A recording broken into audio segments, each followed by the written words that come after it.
Hey, good afternoon, Marcus. Welcome. Thanks for joining us with the Windcrest Light News. Yeah, thanks, Jen. Thanks for having me. Yep.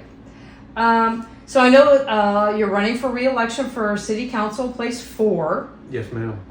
And the election is on what day? November 7th is election day. I think early voting starts October 23rd down at Takes Park. Great.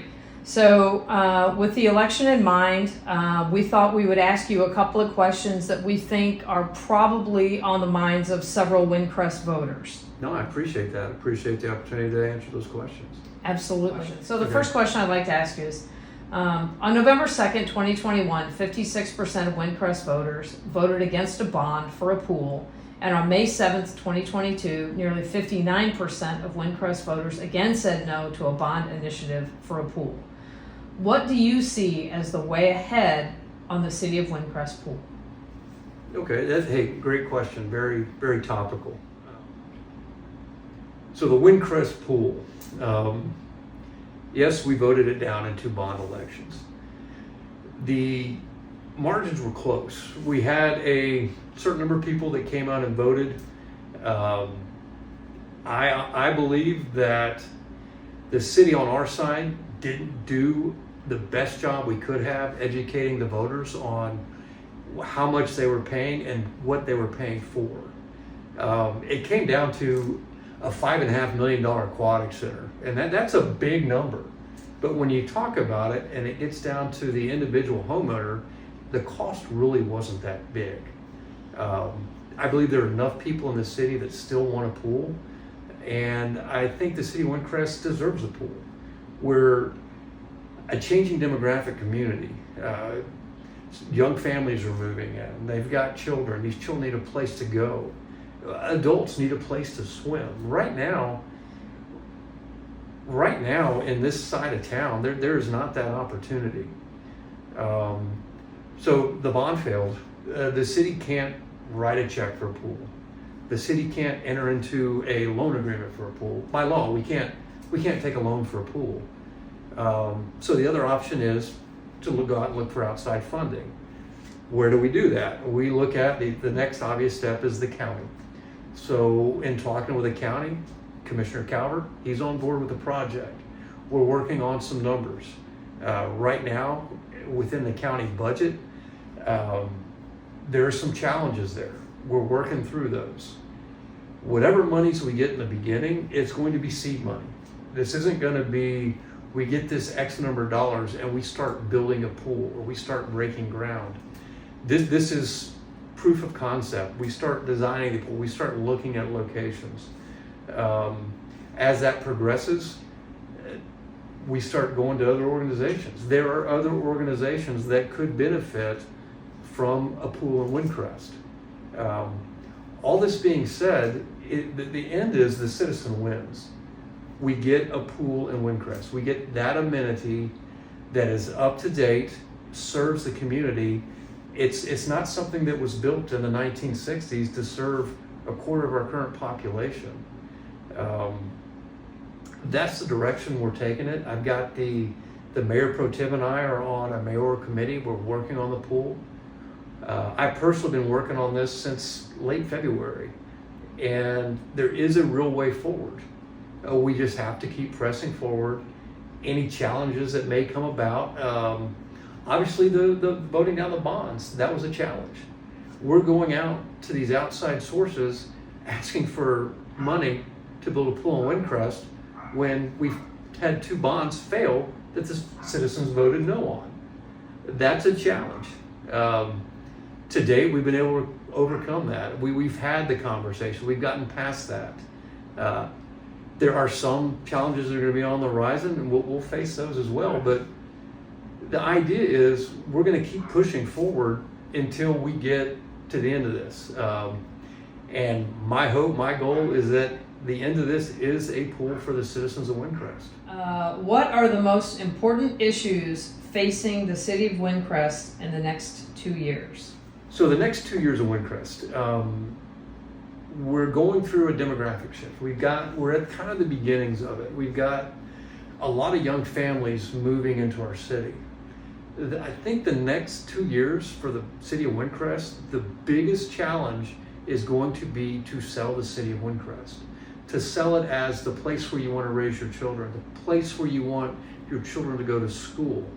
I'll say this to anybody that'll listen: the way you can judge the health of a community is drive through that community and see how many kids are outside playing. If there's no kids outside playing, that community is in serious trouble.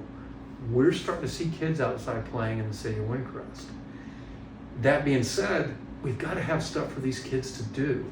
So our Parks and Rec Commission, the last, I would say, year and a half, they have just been on fire. I mean, everything they're doing, they're just following one good idea up with the next good idea, and they're executing. This summer, we had so many events in Takis Park. We had kids coming from all over the community, not just Windcrest. We had kids coming from Converse for our tennis program. We had adults coming out from Windcrest for our pickleball. And that's just to name a few. The list goes on. So our Parks and Rec Commission is doing their job. We as a city need to support that. We need to do it with our parks. We need to do it with our green spaces. We need a plan moving forward to how we can accommodate all the needs of these young families. We're going through another generational cycle. The first residents of Windcrest, their children are already moved on and having children of their own. Now these new families moving in, we've got to make that a priority and not lose sight of what Windcrest is. And what Windcrest is, we have a fantastic police department. Our fire department is top notch. We have brand new streets. I challenge you to go into another community within the San Antonio area in the morning or in the evening and have as many people out walking, saying hello to each other with their animals than any other city in town. We have a community that lives outside of their homes, and we need to support that. How do you rebuild a community after COVID? Yeah, that's getting everybody outside and together. And I believe that. Yeah. COVID hurt everybody, and everybody went indoors. Everything we're talking about with the new families, the community, Windcrest as a community is getting people back outdoors and active in the community. Whether it's walking and saying hi to your neighbor, or joining in one of the activities at Takis Park, or coming to the new residents meeting. Coming to the firefighters barbecue, that interacting in person. Coming to watch the PD beat the fire in the softball game that yours truly got to pitch in. But no, I mean it's community, Yeah. and they're the genesis of me even sitting here talking to you was the block coordinator program, and understand that is a network to be used in a very trying situation. But the beauty of it, if you build this program, the whole program is based on neighbors talking to neighbors. So if you're getting neighbors out talking to neighbors, pretty soon you're going to meet a few neighbors you like, and you may talk to them more than once, and that just builds the community. Running for council was never a check the box for me. And it hasn't been easy. It's very, very time consuming. Even right now with my new job, I'm working 50, sometimes 60 hours a week. I've made every single council meeting that has been on the schedule. I think I missed one special meeting that was a budget meeting in 2 years. So I'm making the time. I'm hitting the commissions and the other board meetings. And that's not to say that I'm doing better. I just believe that's the right way to do it. People ask me a lot about, well, what about what the city engineer said? I said, I'm not an engineer. I'm not going to go and check his work. I'm not going to check the city manager's work. Now, I will look at trajectories and look at what the people see and what the city is producing, and see if there's a disconnect and work to correct that. But I'm not going to go into the chief of police's office and tell them how to run a police force. I'm certainly not going to jump on the back of a fire truck and try to put off a fire You know, we hire professionals, our attorneys, our finance department, our courts. You cannot be an expert in every field and expect to be good at what you're doing. And I'm sure you've seen this succeed and fail in the military, with people trying both ways, because we're going to try it at some point. We're going to try to put every hat on, and if it's nothing else, just to say that one smart comment. But once we get past that, we got nothing. It's not my lane. So I think the city staff, the city professionals that are working for the city, are doing an outstanding job. And to your point earlier on our 2-year plan, Windcrest is a fiscally conservative city. We're always going to be that way. We're never going to let ourselves get in a hole.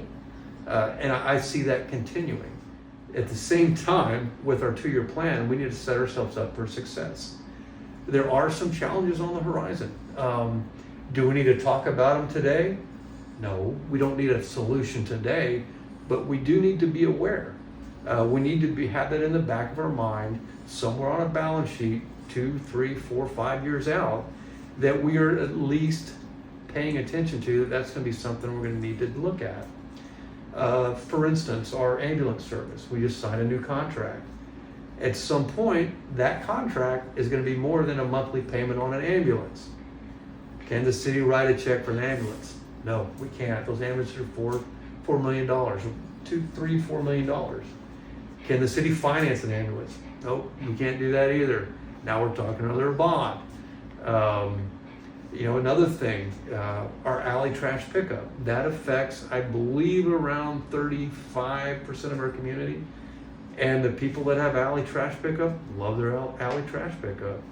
Is it a Windcrest thing? No, every citizen doesn't have it. I don't have alley trash pickup. I don't care. It doesn't bother me to drag the cans out front. However, it is an existing amenity in the city of Windcrest. At some point, that contract, we just signed a new contract, so we're good for the foreseeable future.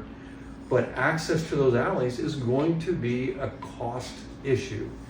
And it could be a very large cost issue if at some point we start destroying these trash trucks with our gravel roads. Economically, I think we're on a good trajectory. I think even with the rack space project and everything that surrounds that, I think we're going to be good. I don't foresee that trajectory changing. I think the city will grow economically. We're only getting better. So economically, while we need to continue to work on that, our EDC is doing a fantastic job, and I don't foresee that changing. We're only getting better with the way we're managing the community and the businesses of Windcrest. One thing that will be a challenge, and this, like it or not, is going to come with a very big price tag. Our civic facilities were built in the 1950s or 60s. We have outgrown them probably 5 years ago. As a matter of fact, I've seen plans from the early 2000s that were a complete redesign of an entire new civic center on a new location. We've got to address that space. Granted, is it hampering the city work? No. I mean, does it matter that our police command staff is in trailers behind the city hall? Well, not functionally, but at some point, we do need to create a better space for the city staff and our first responders to work in. Now we can't move fire. We got to leave fire in the center of the city. There's a lot of insurance reasons for that, and response times and everything. Obviously our PD's mobile. We can put them wherever within the city, but not to say we need a new city hall, but that space does need to address, and that could be to the tune of 10, 15, $20 million. Now, is that, again, 2 years from now? Probably not. These are things that I believe the city is set up well to face those challenges when they arise. And that goes back to the fiscal conservativeness of the city. We've kept the tax rate down. Technically, citizens will be paying a little more because the value of our homes went up via Bexar County, but we're not paying an exorbitant rate in taxes. If you look at Windcrest relative to other cities and communities in the surrounding areas, it's very affordable to live here. And the services we get for our monies, we get our police force, we get our brand new roads, we get our fire department, we get our court, we get a city staff that is there to help a citizen at any requests they may have. We have a post office. Now, granted, the hours are a little tight, but if you know the hours and you can plan to be there and it works for you, hey, it's an amenity regardless. So I think the city's in good shape. Do I think there's some areas where the city can improve? Absolutely. But it's going to take a concerted effort. It's not going to take one councilman saying, I'm going to do something. It's not going to take one board or commission saying, hey, we want to get this done. It's going to take a concerted effort by the entire city of Windcrest. The council, the mayor, the city manager, everybody that has any input or influence in the direction of the city. We're going to have to come together and make sure not only we stay the course, but we stay on the right course. It's like I said, and my wife sees it, and I do take my civic duty seriously, but I hope that I'm not taking it too serious. It's where I'm not having fun. So with all the challenges of being on council, I wouldn't trade any of it for the people I've met along the way. I've made friends that I never have if I weren't on council. I made friends I never had if I had run a campaign and not been on council. So I wouldn't trade that for anything. The city council has given me a community, and I wouldn't trade anything for that. At the same time, I don't want to not share that with others. I mean, I want to motivate. I want to challenge people to run for city council. I want to challenge people to ask to put their name in the hat for a board or commission. I want to challenge people to show up for a Windcrest volunteer meeting. Be a part of the community.